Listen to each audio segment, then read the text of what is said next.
Good morning. I'm under no illusion that this lighting is flattering.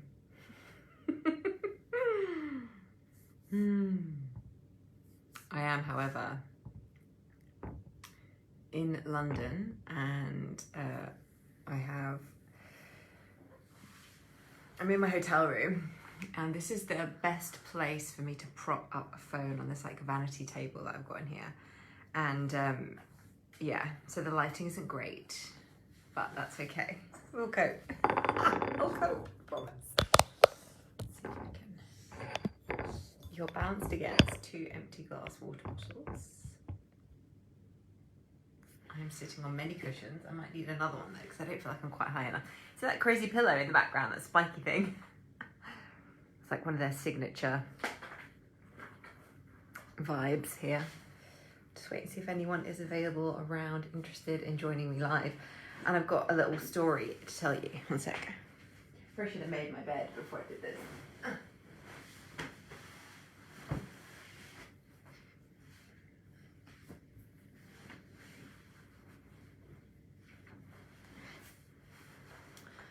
Maybe that's a bit better, a bit higher up. There we go. So, I'll just drop in, get myself a moment to feel into what really wants to come through.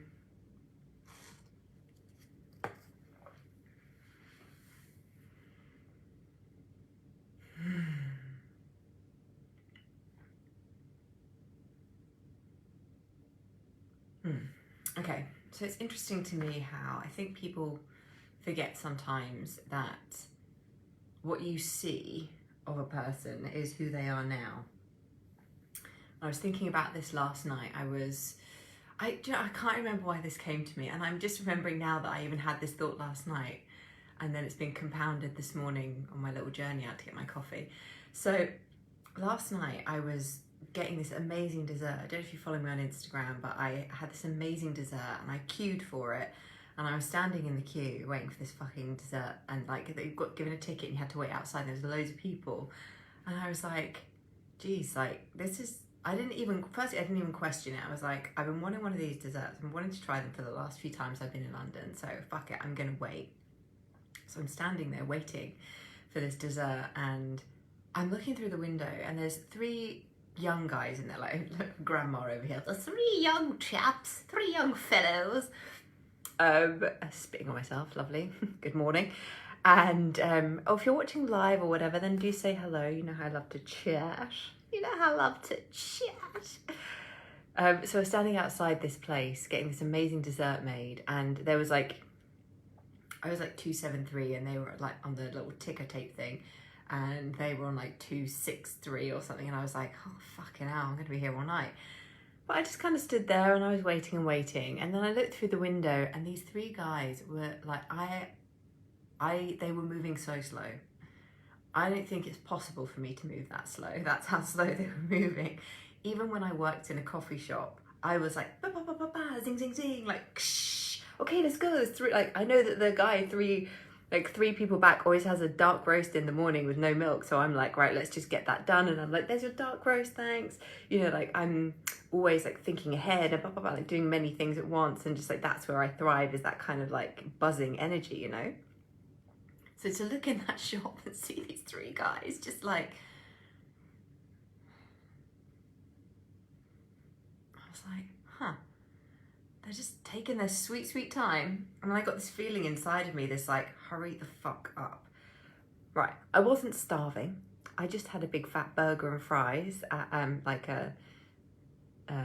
they do these amazing chicken fillet burgers at Honest Burger in London. Again, like I just come here to basically eat all of the food, shop at Lululemon and then go home. That's a very simple creature. And so I had already had like this massive burger and fries and I felt really satiated, but I had it in my mind that I really wanted one of these desserts. So yeah, I'm not hungry for a start. They're clearly really popular and worth waiting for, because, you know, as the crowd attests, and everyone who's getting them is like, oh my God, it's me. Everyone taking their Instagram shots, you know. So it's worth waiting for. It was only like 6 o'clock at night. Yeah, I'd already had dinner by 6, told you, grandma. Hey. I'm 38, not 88, but apparently my appetite doesn't know that. So I was having this dessert. I wait for this dessert and I'm like, right, it's 6 o'clock. I'm not starving. I've got nothing but time. I'm on my own, you know, so it's not like I'm like, no one's waiting for me. Like, it's just me waiting for this dessert. And I really want it. And I've been, you know, thinking about it and knew I was going to go and get it. And I'm like, oh, hurry up, fuck's sake, why are they not fucking? And I could feel the chemistry and the chemistry changing in my body and the contraction happening in my body because I was so beginning to get like irritated, like, why aren't they doing this quicker?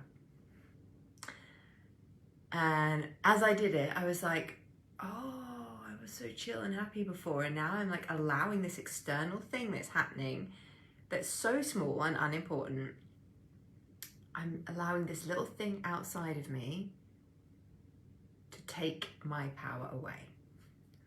I was like, interesting. So I just kind of relaxed and I was like, how does it serve me to, like, is it worth my while getting irritated? No. You know, it's a waste of my energy, it's a waste of my time, it's a waste of my attention. It takes me out of my alignment, which is like satisfaction and peace. So it just didn't really make any sense for me to be getting irritated by how slow they were. And, you know, ultimately I'm standing there in Chinatown, in London. It's absolutely fucking beautiful. They've got all the lights up. There's like people buzzing. There's like a really good atmosphere. There's loads of beautiful Christmas lights everywhere. I'm full. My tummy is happy. I'm seeing my friend like today, but last night, obviously that was in the morning, tomorrow. So, you know, I've got nothing but good vibes, really. And then I'm allowing this little thing that is external to dictate how I feel on the inside. So hands up if you do this in any small way, whether you do it in big ways or whether you do it in small ways, but like you could be in your car and you want to get somewhere and someone is slower than you might like and you're getting irritated and like you were in a really good mood, but now you're irritated and then like that just like spiders out into the rest of your day. Like, so the key is really noticing those small times, like the little tiny little snippets of life where that is happening, because what happens is the compound effect and we start to actually let those things in EFT, when I was learning my EFT training, we called it the water barrel effect. And it's like, if you imagine that you start your day with an empty barrel and it's just, you know, you can fill it with whatever you want. Am I going to start filling it with like stressful things and stressful vibrations, or am I going to go, actually I don't really need that one, and then I'm going to take that one out and I'm going to choose to put a better feeling in instead, a better thought. I'm going to make a different choice about how I react to the situation. If you are commenting, by the way, I can't see them, so I'm not being mean and not responding to you. I just can't see them, but keep commenting away if you are, and hopefully they'll ping up at some point, or I'll see them afterwards and then say, hello, y'all. So that was the first thing, was that I was like, why am I allowing this external thing to take my power away? The second thing that this taught me and highlighted to me was, oh my God, I'm always in such a rush. You know, like I'm always in a rush to get to the next step, to have the next thing happen, to do the next thing. And there's nothing wrong with that. There's nothing wrong with wanting to move through life at a rate of knots. Like there's really, it's fine. But when you sacrifice the now moment in favor of something that you want in the future, by the time you get that thing, you're usually exhausted or bored or resentful, irritated, angry, bitter, you know, whatever it is.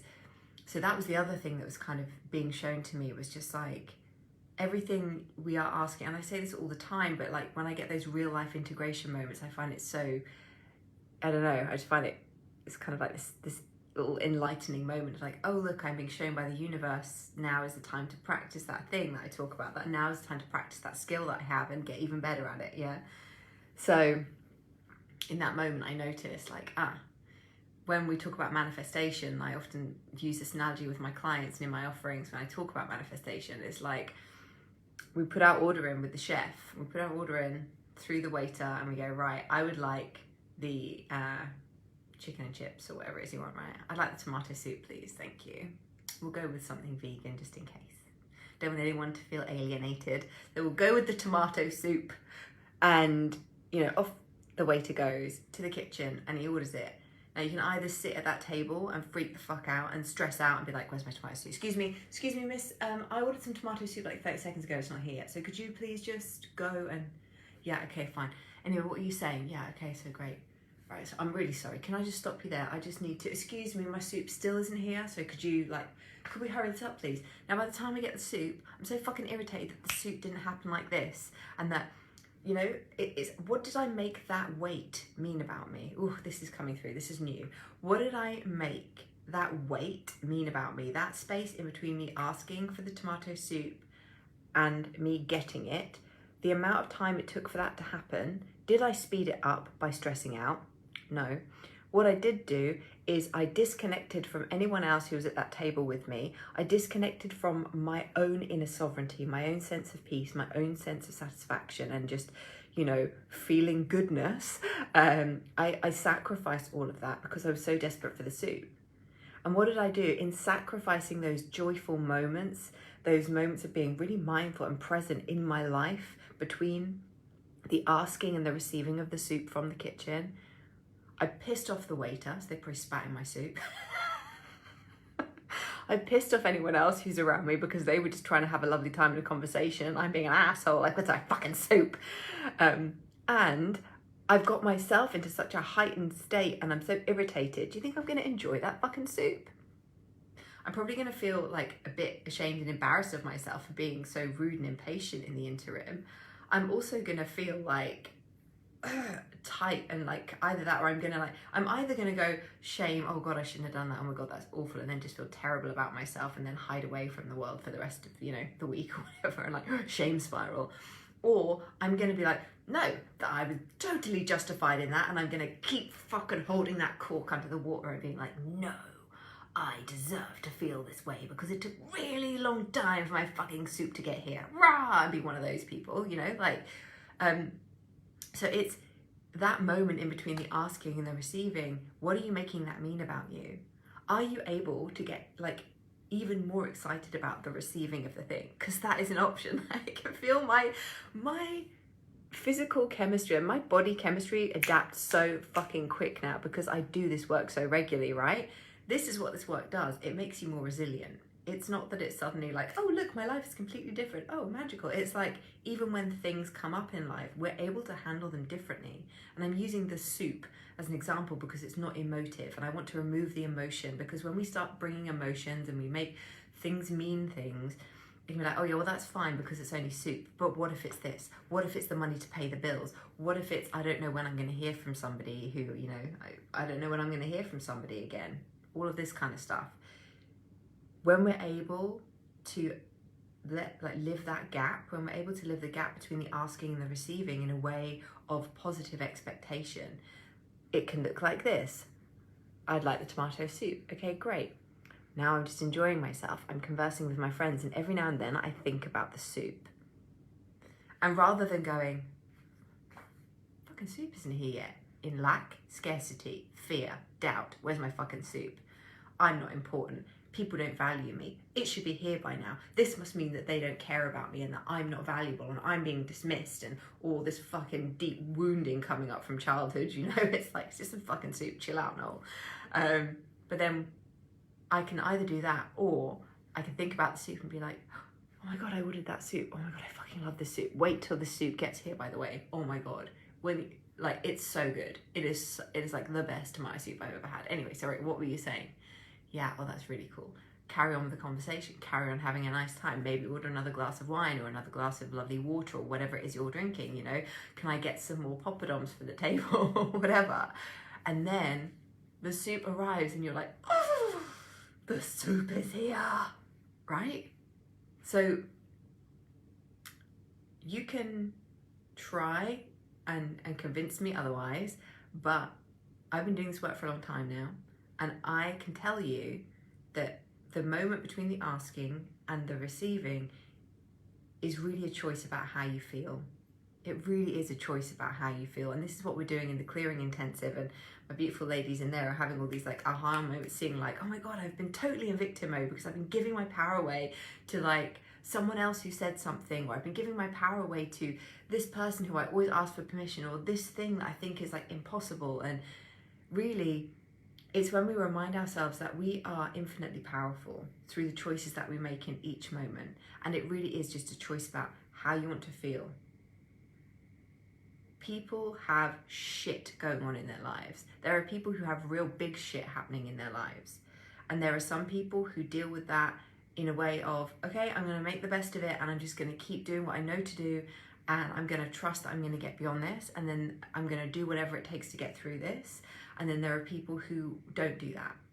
And there's no shame in either. There's no, like, no one way is like better or worse than the other. Again, it's really just a choice.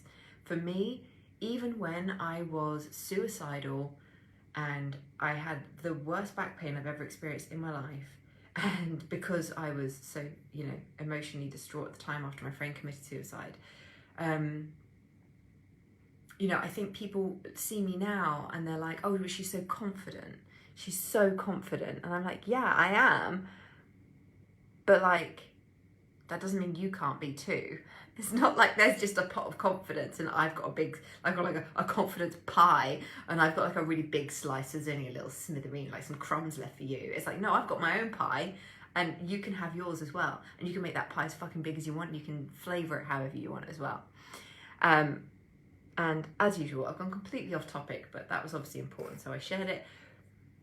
What triggered this whole stream of thought? That was like what happened to me last night. And then this morning, I was walking past Piccadilly Circus tube station, and I took a picture of it because, how many years ago now? Holy crap, quite a few, probably about 14. Holy shit. That makes me feel old. 40, and that's fine, because, you know, I'm a fine one, baby. About 14 years ago, is that right? I guess. I was about 24. No, maybe even more than that. Holy shit, maybe more like 16 years ago. Fuck! I was auditioning for drama school. I auditioned for drama school 3 years in a row, and I got into waiting lists. I got into like recalls. I did recalls at all different places. I did recalls at RADA, at Central School for Speech and Drama, Royal Welsh Academy for Speech and Drama. Is that what it was called? Can't remember now.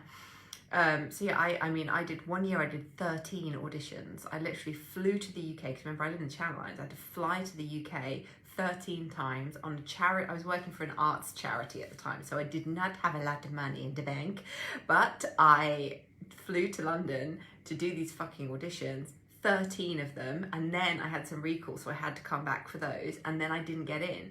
And the one that I really wanted to go to was the Royal Welsh Academy, and I got recalled.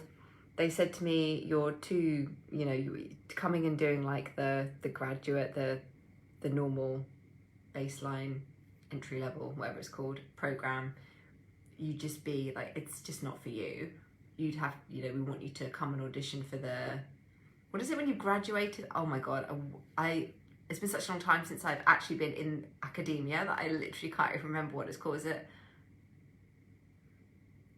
postgraduate? They're like, come to the postgraduate, it's shorter. You know, I had a lot of experience and stuff, so they were like, you know, you'll be great in this. Like, come, we're recalling you for another audition, but we want you to audition for this other course. And I was like, great, like, cool, let's go. Got on the waiting list, so literally like got through the audition, but got on the waiting list. So someone had to not take their place at the college in order for me to get in, and I didn't get in, right? So I auditioned for 3 years, and in that third year I was like, I think I'm done now. Like, I think this is it for me. I think I'm not gonna audition anymore.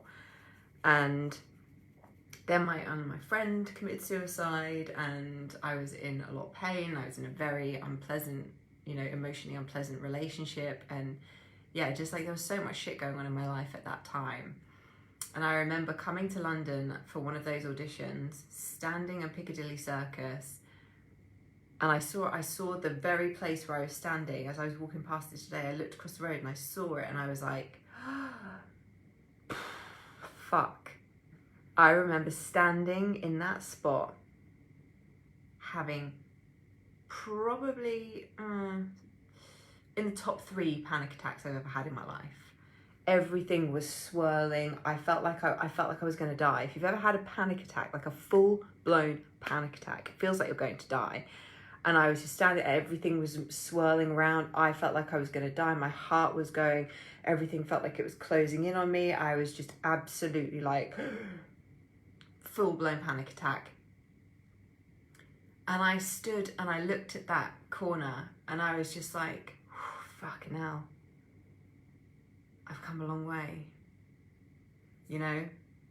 And then I started to think about this offering that I'm currently creating and selling, you know, Powerhouse, about cultivating this confidence, releasing the people pleaser, releasing the victim, and really stepping into owning your power, really stepping into becoming the embodiment of your most confident self.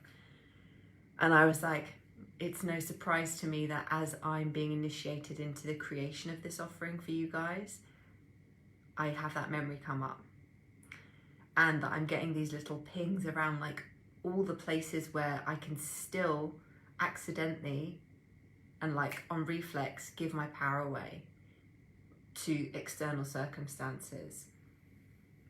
And I remember those panic attacks, like I felt so, you know, when I look back now, I realize like I felt victimized. I felt like I didn't have any power. I felt like everything was out of my control.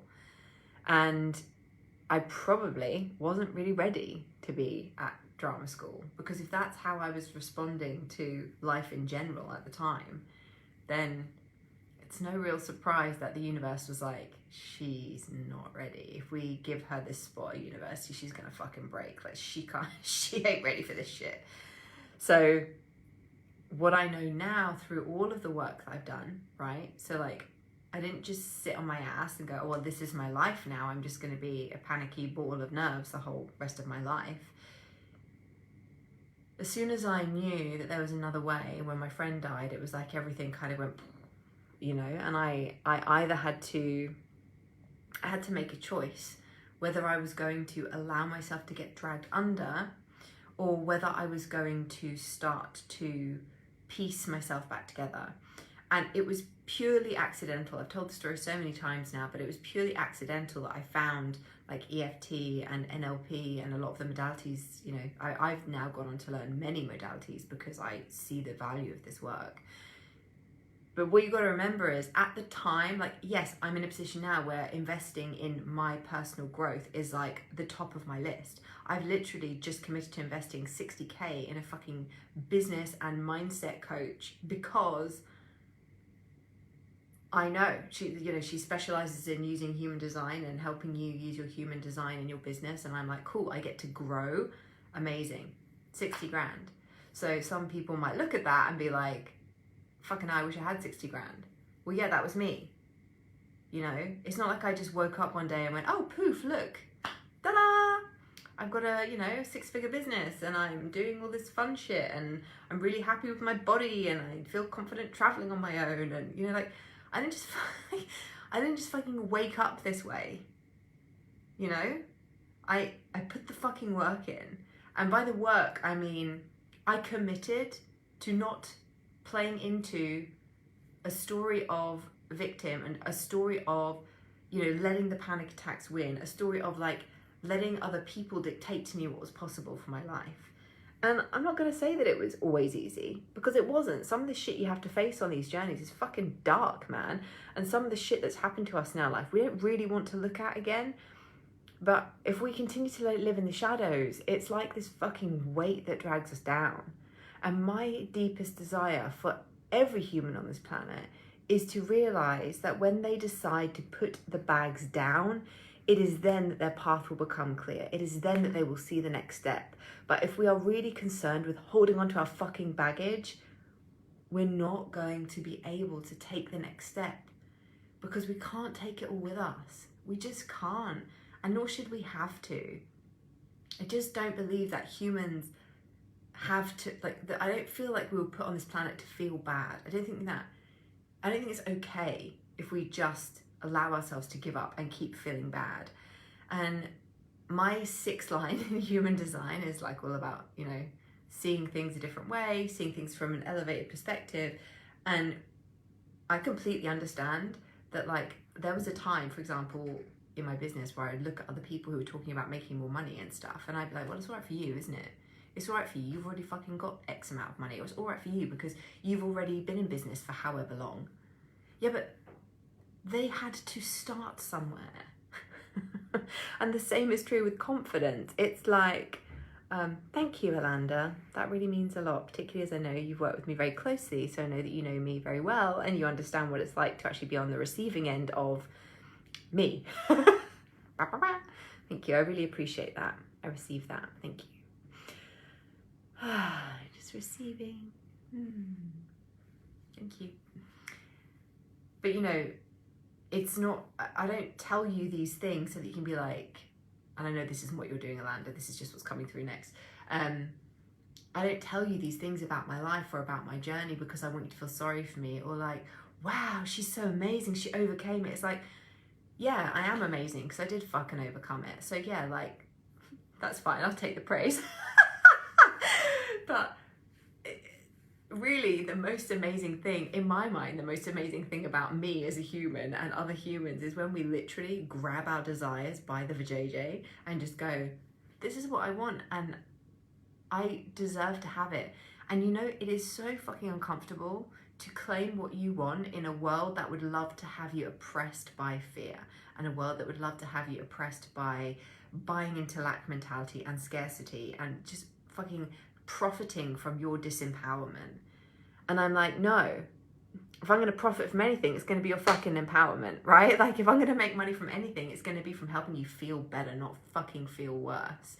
And that to me is, that's the way I roll. Like, I want you guys to feel better. I give a lot of stuff, you know, for free. I put a lot of work out in the world because I just feel called and it nourishes me to do this. And then I trust that those of you who feel the call to come and do this work deeper with me will jump into Powerhouse, will jump into a clearing intensive, will message me and ask me about getting even closer to me and being able to like rapidly excel yourself.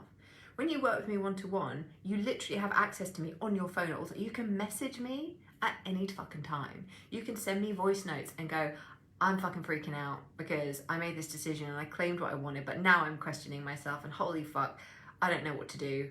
And then you get me on the other end, reassuring you and reminding you how fucking powerful you are and what a badass you are. And, you know, if you need it, we do a bit of energy clearing. So it's really a decision at this point around how far do you want to go? How much support are you going to allow yourself on that journey? Oh, excuse me. And how long do you really feel it has to take? Because the benefit of getting into bed with someone like me, getting into the business bed with somebody like me, it's really that you don't just get the background of me growing my business. You don't just get like me telling you, oh, you should start a funnel and you know, you need to post this many times a day and post about this and blah, blah, blah. I mean, sometimes I will literally say to my clients, oh my God, that thing you just told me, you need to fucking post that. That's gold. Like, go post that now. And then that's the things that make them money because like you know, with my 6 lines, like I can see, and then with my 2, I like reflect it back to you. I can see the pieces of the puzzle that you're not showing the world yet. And I'm like, why haven't you told anyone about it? That's fucking amazing. That thing you did is incredible. And really what I'm practicing is doing that a little bit more for myself, which is why I came on live today to talk about this, because I often forget, like I'm so in the now and I'm so like moving towards the next thing all the time because that feels so juicy and like alive for me, that sometimes I forget to share with you guys the fact that, you know, I did used to have massive panic attacks. I had chronic fucking depression, man. Like we're talking suicidal. Like I felt suicidal more than once in my life, like more than once. And yeah, I've written about that in my book. So if you haven't read it, fucking read it. Like if you are like, oh, I can't afford to work with you right now. I don't know if I want to work with you right now. I'm not sure if I'm ready. Go read my book, watch some more live streams. Like it's all here for you. You can start a business, transform your life just through my free fucking content if you're really that committed. But if you're anything like me, which hopefully you are, because then I can really help you. For me, it's really important actually to get very close to who I feel is doing something well. So I've always been like that. ever since I started realizing that coaching was even a thing. Like, I didn't realize this was a thing, man.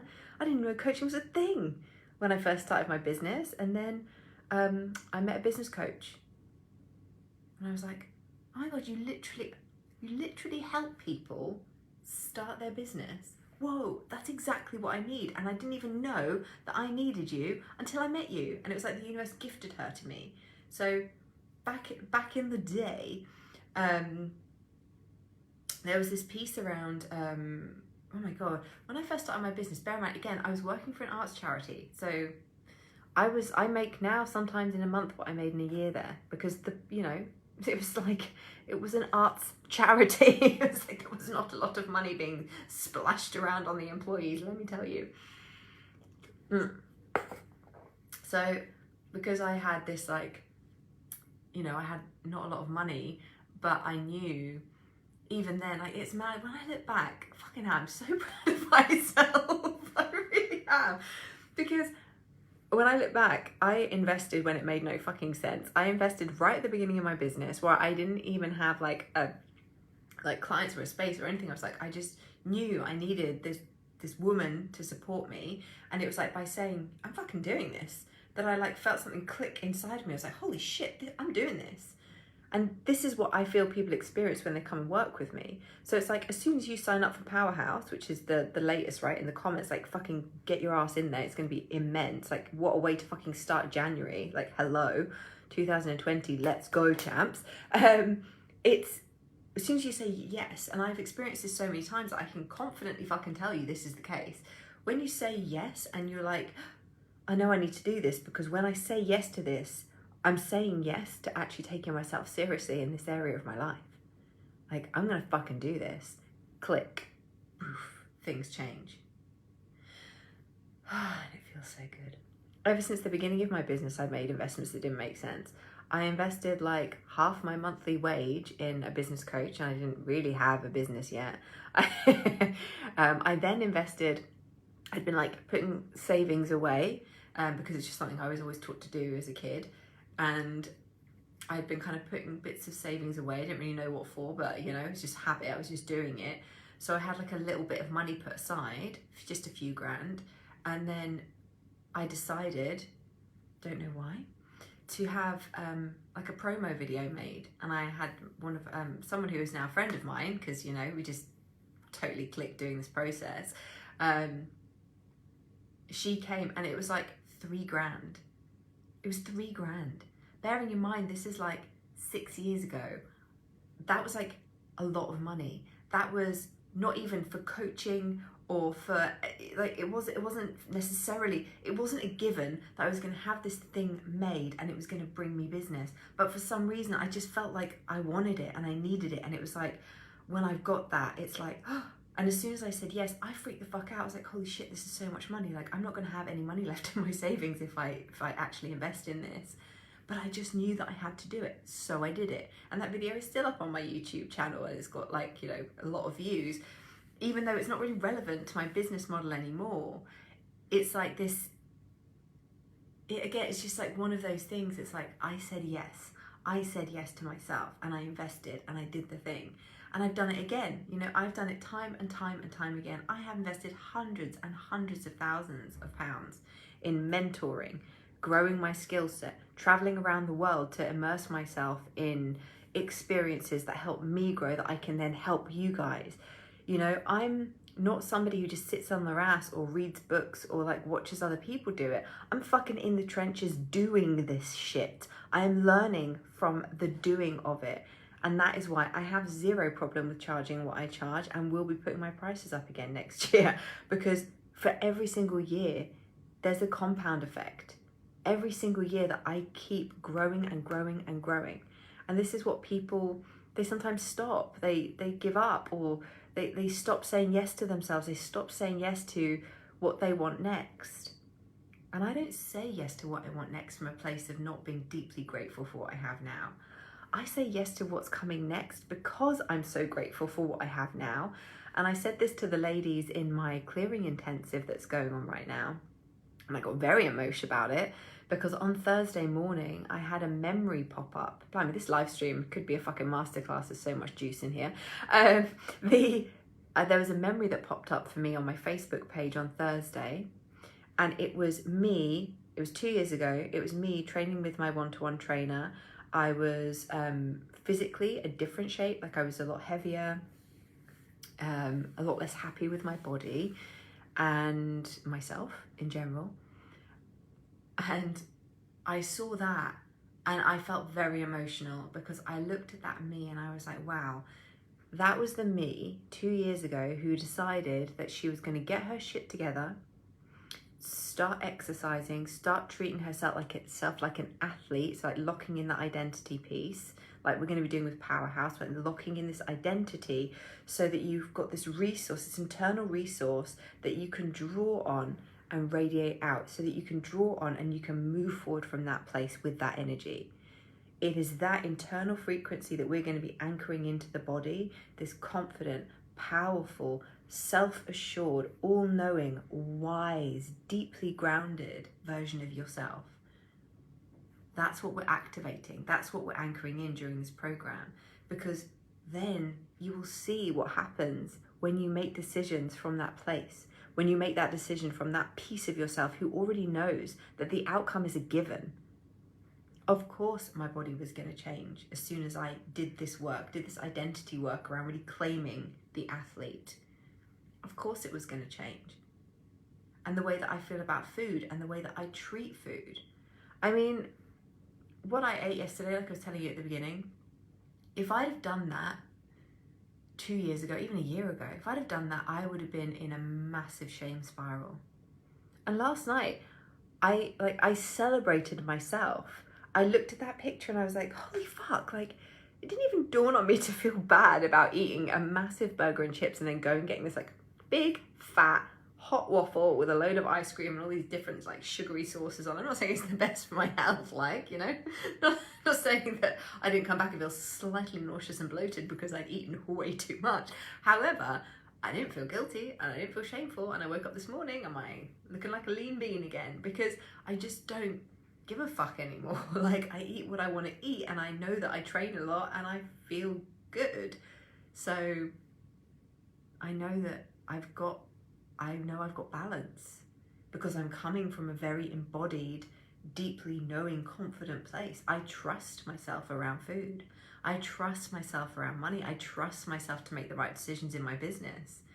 And with this whole identity around Powerhouse and this piece around confidence, for me, confidence is really just the compounded effect of choosing to trust our intuition, trust ourselves over and over again, you know, because we often look to the past and all the times where we actually got sucked out of our sovereignty, and we look at all those times and we're like, oh fuck, look at all those times that it all went wrong.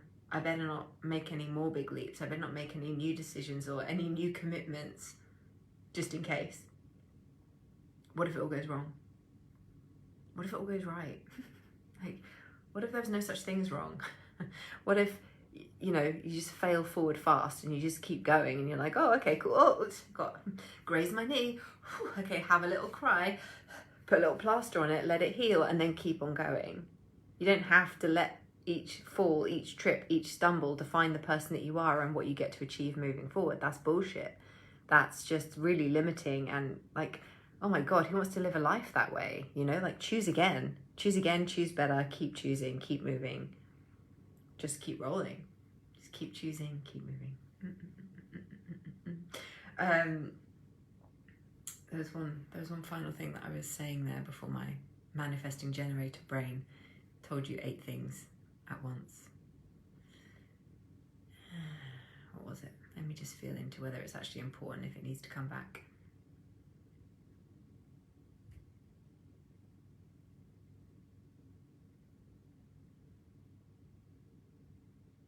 No, it doesn't want to come back.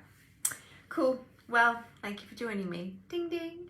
If you've got any questions about Powerhouse, then drop them in the comments below. If you just are ready to jump in, then go ahead and jump in. Click the button. It's going to start in January. It's going to start like in the first 2 weeks of January, but I'm waiting for the official start date to drop.